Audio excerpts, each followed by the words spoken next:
J Fast Address, man. Want to give y'all a couple updates, man. I'm gonna let y'all listen to the car. I'm getting ready to go get the long tube hitters installed.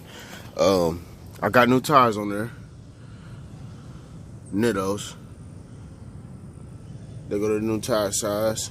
If y'all remember on my older video, well, I ain't gonna say older, but a couple videos back, you know, I had the rim lip sticking out and all that, you know. That's no longer. I like the way that sits. There's barely any gap under there. There's enough gap to where I can, you know, go over a couple bumps and all. These right here, I don't know if you remember, they were all right. The ones I did have.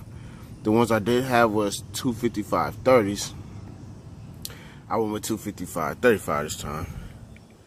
So, you know, how y'all like that, man? Let me know. How to go with thicker meat, man, especially in the back. You can't have a Mustang and you're riding rubber bands.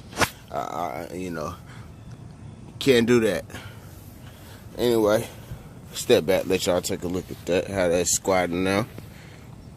Well, how the tires make it look like squatting. Let y'all hear it real quick for the last time on catback exhaust, baby. For the last time, y'all.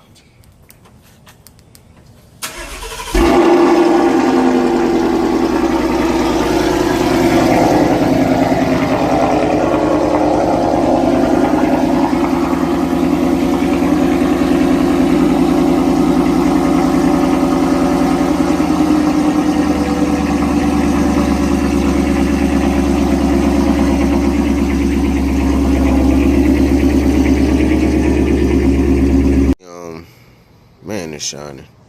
We got the hitters put on, so I'm gonna let y'all hear what them hitters sound like now.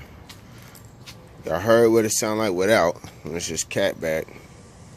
This is hitters with the catback, long tube hitters, 1 7/8 inch catted hitters.